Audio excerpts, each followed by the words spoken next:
September 25, 1959. Camp David, Maryland. The most powerful man in the Soviet Union sits across from the President of the United States. September 8, 1940, 8 a.m. Winston Churchill stands in the smouldering ruins of London's East End. 448 people died the night before. 100 to 600 more lie wounded. As he surveys the devastation, a haggard crowd gathers around his car. Their homes are gone, their neighbors are dead, and they start chanting something Churchill will never forget. "Give it 'em back," they cry. "Let them have it too." Churchill looks at his private secretary and says something remarkable. He promises right there that he will do exactly that. And the promise he later wrote was certainly kept. 3 years later, in June 1943, Churchill is sitting in a darkened room watching footage of what his bombers have done to Germany. Entire cities reduced to ash, tens of thousands of civilians dead. He turns to his advisors and asks a question that reveals everything about the man and the terrible math of total war. "Are we beasts?" he says. "Are we taking this too far?" So which Churchill was the real Churchill? The man who promised revenge, or the man who questioned if he'd become a monster? The answer is both, and understanding why reveals one of World War II's most profound moral dilemmas. To understand Churchill's decision, you need to know 3 things about the situation Britain faced in 1940. First, Britain was alone.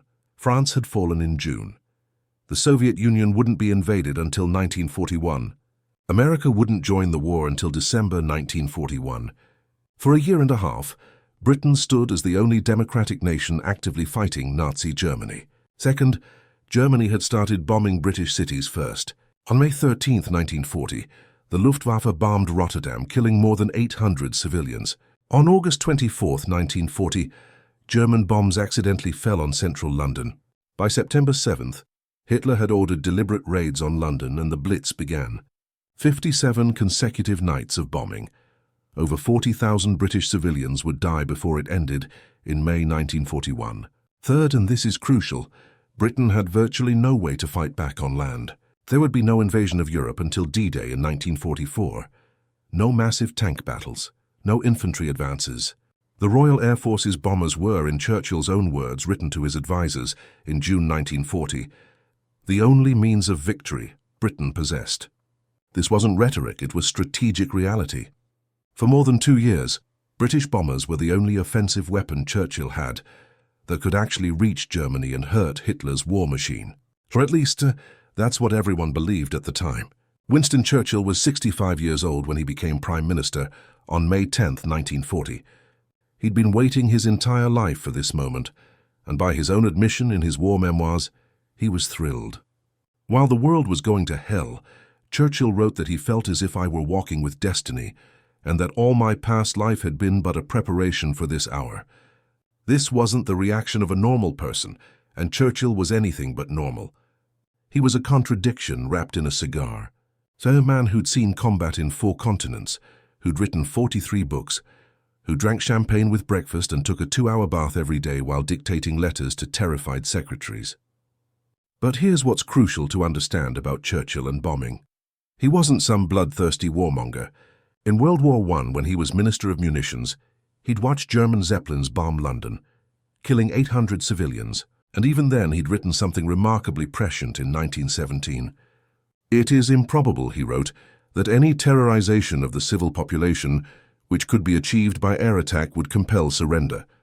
We have seen the combative spirit of the people roused and not quelled by the German air raids." Think about that. Churchill knew from personal experience that bombing civilians didn't break morale. He'd seen it fail in London in World War I. He knew it probably wouldn't work against Germany in World War II. Yet he ordered it anyway. Why? Because Churchill was also a pragmatist who understood something darker about modern warfare. In May 1940, just days after becoming Prime Minister, his war cabinet had a heated debate about whether it was morally right to bomb targets in Germany where civilians might be killed. Churchill argued that after Rotterdam, Britain was no longer bound by previous scruples about unrestricted air warfare. But even Churchill was overruled that day. Neville Chamberlain, still part of the war cabinet, opposed bombing the Ruhr because it might lead to German retaliation. Churchill's hands were tied for 3 months. Then the gloves came off. August 24, 1940, started as a routine night in London. Then around 11 p.m., German bombers appeared over the city. They weren't supposed to be there, not over central London at least. Hitler had explicitly forbidden attacks on the British capital because he still hoped Churchill might negotiate peace. But something went wrong. Navigation error, mechanical failure, nobody knows for certain. But German bombs fell on residential areas of London, killing civilians. It was a mistake, but it was also the spark that lit the fuse. The next night, August 25th, Churchill ordered the Royal Air Force to bomb Berlin. More than 80 British bombers struck the German capital for the first time. Casualties were light on both sides, but the psychological impact was enormous. Hitler was furious. He'd promised the German people that no enemy bombs would ever fall on the Reich. Now they had, and he wanted revenge. On September 7th, 1940, at exactly 5 p.m. on a warm Saturday afternoon, more than 200 German bombers appeared over London's East End. The Blitz had begun. What happened next was systematic terror from the sky. For 57 consecutive nights, German bombers pounded London. They dropped incendiary bombs first, small devices filled with chemicals designed to set buildings on fire. These created beacons that guided the bombers that followed, carrying high-explosive bombs weighing up to 4,000 pounds, nicknamed Satan by German crews. By the end of September and October alone, more than 13,000 civilians were dead and almost 20,000 wounded. The docks were destroyed. Railways were hit 667 times. At one point, between 5,000 and 6,000 railway wagons sat idle because of unexploded bombs. London was being systematically demolished, and Churchill had to decide how to respond. But here's the problem Churchill faced. Responding was incredibly difficult. British night fighters were almost useless. They couldn't see German bombers in the dark. Anti-aircraft guns fired blindly into the sky, more for morale than effectiveness. For the first 3 nights of the Blitz, London's guns didn't fire at all because commanders thought it was wasteful. The British public was furious. Why weren't they shooting back? Churchill made a brilliant symbolic decision. He ordered the anti-aircraft guns to fire constantly, even if they couldn't see anything. The shells would explode harmlessly in the sky, but the noise made Londoners feel like someone was fighting back. It barely killed any German planes, but it kept British morale from collapsing. Yet Churchill knew symbolic gestures weren't enough. He needed real retaliation, real damage, real pain inflicted on Germany. And the only weapon he had was Bomber Command. The problem was that in 1940 and 1941, British bombers were almost as ineffective as British night fighters. They flew at night to avoid German fighters, but navigation was terrible. A study in August 1941 found that only 1 in 3 British bombers got within 5 miles of their target. 5 miles, they were missing entire cities. So what do you do when you can't hit specific factories or oil refineries or military bases? You stop trying. You start aiming at the whole city instead. In private, Churchill was building a case for something that made him deeply uncomfortable: the deliberate bombing of German civilians. But he didn't do it all at once, and he didn't do it alone. Let me show you how it happened, step by step, through Churchill's own words in letters and memorandums that reveal his thinking. On October 6, 1940, Churchill wrote to his Secretary of State for Air suggesting minor, unexpected, widespread attacks on the smaller German centers a few nights each week. His reasoning was cynical but clever.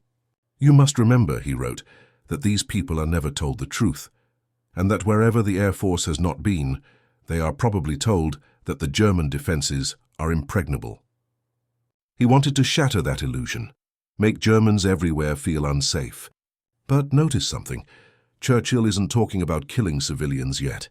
He's talking about psychological warfare, spreading fear, making the German population doubt their leaders. Then came the pressure from an unexpected source, President Franklin Roosevelt. In September 1940, FDR sent a message to Churchill through an intermediary. The president, the message said, had always urged that we should bomb Germany everywhere, not merely at a few points. Think about that.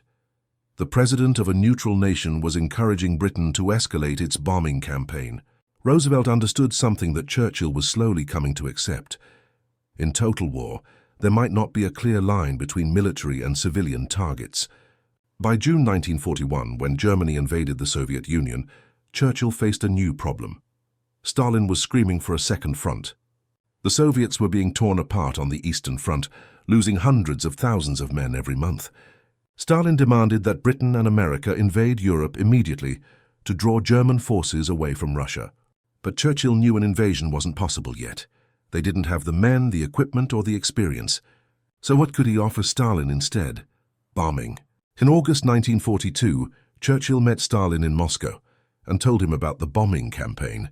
He spoke of destroying German morale, shattering German cities. Stalin's reaction, Churchill later wrote, had a very stimulating effect, and the atmosphere became progressively more cordial. The bombing of German civilians had become a political tool to keep the alliance together. Meanwhile, Churchill was getting advice from someone who would become enormously influential. Professor Frederick Lindemann, known as the Proferos. Lindemann was Churchill's personal scientific advisor, and in March 1942, he presented what became known as the dehousing paper to the War Cabinet. The paper was clinical, almost mathematical in its horror. Lindemann calculated that if Britain built enough bombers and targeted working-class housing in German cities, not factories, not military bases, but homes, they could dehouse 1/3 of the German population. Working-class homes were chosen specifically because they had higher density, which meant firestorms were more likely. Lindemann argued this would cripple German war production by making workers homeless and miserable. Churchill accepted the logic, and in February 1942, he appointed Air Chief Marshal Arthur Harris to lead Bomber Command.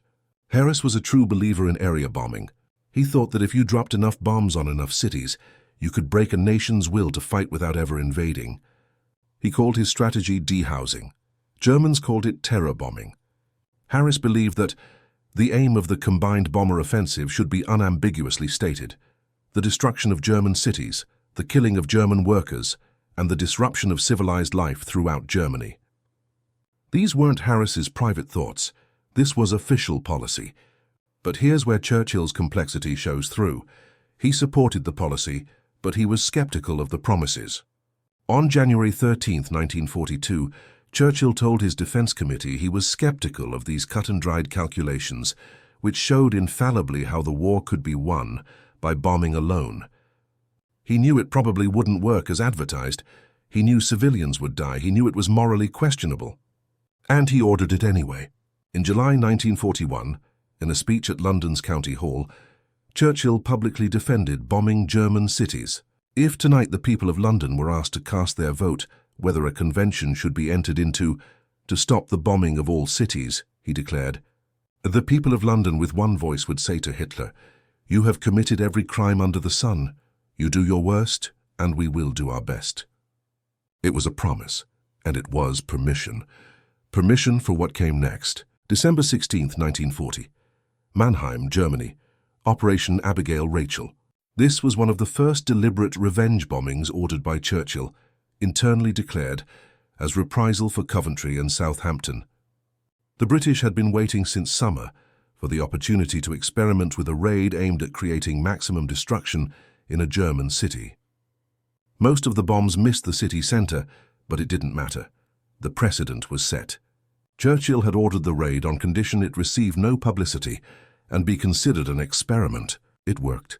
Approval was granted for more Abigails. This was the start of Britain's drift from precision attacks on military targets toward area bombing of entire cities. The campaign built slowly through 1941 and early 1942, but in May 1942, Harris launched Operation Millennium, the first 1,000-bomber raid against Cologne. On a single night, 1,046 aircraft dropped more than 2,000 tons of bombs on the city, reducing 13,000 houses to rubble. Harris saw this as proof of concept. Do this to every major German city, and Germany would collapse. Churchill sent Stalin a detailed telegram on September 12, 1942, listing tonnages dropped on German cities. Duisburg 2,500 tons, Düsseldorf 1,250 tons, Bremen and Hamburg 1,000 tons each. He even mentioned the largest bombs, 6 8,000-pounders and 1 400 4,000-pounders. Churchill was keeping score, showing Stalin that Britain was serious about the bombing campaign, proving that this was their second front. By 1943, the raids had become systematic and devastating. In March, Bomber Command launched a 4.5-month series of raids on the Ruhr, Germany's industrial heartland. On March 4th, Churchill informed Stalin that 800 tons of bombs had been dropped on Hamburg the previous night. "Very heavy discharges compressed into such short periods," Churchill explained. "I expect the Nazi experiences will be very severe and make them less keen about the war than they used to be." Joseph Goebbels' diary confirms that Churchill was right. The Nazi propaganda minister was terrified. In June 1943, Operation Gomorrah hit Hamburg. For an entire week, British and American bombers attacked the city day and night. Half the city was leveled. Approximately 40,000 people died, many in horrific firestorms that reached temperatures of 1,500 degrees Fahrenheit. And it was after watching footage of Hamburg that Churchill asked his famous question, "Are we beasts? Are we taking this too far?" The question hung in the air. His advisors didn't know how to answer, because the honest answer was yes, they probably were taking it too far. But Churchill didn't stop the bombing. How could he? Stalin was counting on it. British morale depended on feeling like they were hitting back. And, most importantly, there was still no invasion of Europe. Bombing was still the only way Britain could hurt Germany. So the raids continued. Berlin in January 1944. Frankfurt leveled by 1,600 American planes in December 1944. By January 1945, nearly 40,000 tons of bombs fell on Berlin, Cologne and Hamm in a single month. Then came Dresden, February 13th to 14, 1945. This raid, more than any other, would haunt Churchill for the rest of his life. The bombing was requested by the Soviet High Command. Stalin wanted Eastern German communication centers destroyed to help the Red Army's advance on Berlin. Deputy Prime Minister Clement Attlee authorized the raid while Churchill was en route to the Yalta Conference. When Churchill arrived in Yalta, Stalin's first question was, "Why haven't you bombed Dresden?" So they bombed Dresden. British and American aircraft created a firestorm that killed approximately 25,000 to 30,000 people in a few hours. The city, known as the Jewel Box for its Baroque architecture, was reduced to ash. On March 28, 1945, 6 weeks after Dresden, Churchill wrote a secret memorandum that revealed his private torment. In his first draft, he wrote, "It seems to me that the moment has come when the question of bombing of German cities, simply for the sake of increasing the terror, though under other pretexts, should be reviewed." He called Dresden a serious query against the conduct of Allied bombing. But then Churchill did something revealing. He edited the memo. He removed the phrase "increasing the terror" for political reasons. The final version read, "It seems to me that the moment has come when the question of the so-called area bombing of German cities should be reviewed." Same concern, softer language. Churchill knew what they'd been doing. He knew it was terror bombing, and at the very end, when Germany was already beaten, he finally questioned whether it had been necessary. So did it work? That's the question that matters, and the answer is complicated. Germany's war production actually increased during the bombing campaign. In 1941, Germany produced a certain level of armaments. By 1944, despite years of sustained bombing, production had tripled. The bombing didn't cripple German industry the way Harris and Lindemann predicted. It didn't break German civilian morale. If anything, Germans became more determined, more united against the British and American bombers, much like Londoners had become more determined during the Blitz. Churchill had seen this in World War I. He knew it might not work, and his prediction proved correct. But the bombing campaign did accomplish things, just not the things Harris promised.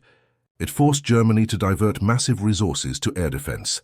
In May 1943, there were 636 Luftwaffe fighters on the Eastern Front. A year later, only 505. Meanwhile, German aircraft devoted to homeland defense rose from 930 to 1690. That's more than 1,000 fighters and medium bombers that might otherwise have been killing Soviet soldiers. The bombing also forced Germany to divert labor and resources to building deep shelters, moving factories underground, and constantly repairing infrastructure. Hitler's V-1 and V-2 revenge weapons arrived too late to matter militarily.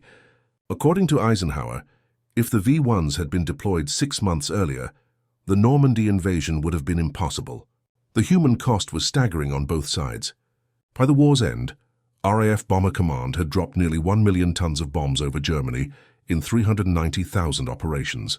No major German city was spared, and many were more than half destroyed. But 6 in 10 British bomber aircrew were killed, one of the highest casualty rates of any service in the war. These young men, mostly in their early 20s, flew night after night knowing that statistically they probably wouldn't survive 30 missions. They believed they were shortening the war. They believed they were saving lives in the long run. Whether that was true remains one of history's great debates. Churchill's own legacy on bombing is impossibly complex. After the war, the British government commissioned a survey that was devastating in its assessment. The British Bombing Survey Unit criticised almost all phases of Bomber Command's activities, except the final attacks on oil and communications targets in late 1944 and early 1945. The campaign against cities specifically was deemed neither necessary nor morally justified, just punitive. Yet Churchill never apologised. In his war memoirs, he defended the campaign as necessary under the circumstances. And when Arthur Harris, the architect of area bombing, was denied a peerage after the war, while other commanders were honoured, Churchill fought to rehabilitate his reputation. Churchill knew what they'd done. He questioned it privately, but publicly he never backed down. Here's what makes Churchill's story so compelling and so troubling. He understood the moral horror of what he was doing, and he did it anyway. He questioned it in June 1943. He questioned it again in March 1945. But in between those moments of doubt, he ordered more raids, bigger raids. He kept the campaign running until the very end. Was he a war criminal? Some historians have argued exactly that. Was he a hero who made impossible choices in impossible times? Others passionately defend that view. The truth is probably that he was both and neither. Churchill operated under what philosophers would later call a supreme emergency doctrine. When your nation faces an existential threat from an evil enemy, when you have no other weapons, when civilian deaths on your own side are mounting every day, do the normal rules of war still apply? Churchill believed they didn't, or rather he believed they couldn't. His private justification boiled down to this: Britain had to survive, Germany had to be defeated, and bombing German cities was the only offensive weapon he possessed that could actually hurt Hitler for 2 critical years. Everything else was rationalizations, the revenge for London, the pressure from Stalin, the need to seem strong. Those were real factors, but they weren't the core justification. The core was survival. And in his mind, survival justified things that would never be justified in peacetime. Churchill believed that when you're fighting for civilization itself against an enemy who represents barbarism, you do what you must, even if it makes you temporarily a little barbarous yourself, even if it haunts you afterward, even if history judges you harshly. You do it because the alternative, letting Hitler win, is unthinkable. That was Churchill's private justification. Whether you agree with it says more about you than about him. War forces impossible choices on the people who lead nations. Churchill made his choice. 60 years of bomber crews made theirs, and the German civilians who died in the firestorms had no choice at all. History doesn't offer clear heroes and villains in stories like this. It offers human beings under extraordinary pressure, doing things they never imagined they'd have to do. If you found this deep dive into Churchill's moral dilemma fascinating, you might want to check out our video on the Dresden bombing specifically, which goes even deeper into that particular tragedy. Make sure you're subscribed and notifications are on, because we're exploring the hardest questions in history, the ones without easy answers. Thanks for watching, and remember, understanding the past doesn't mean excusing it. It means grappling with the fact that good people sometimes do terrible things, and terrible circumstances sometimes demand it.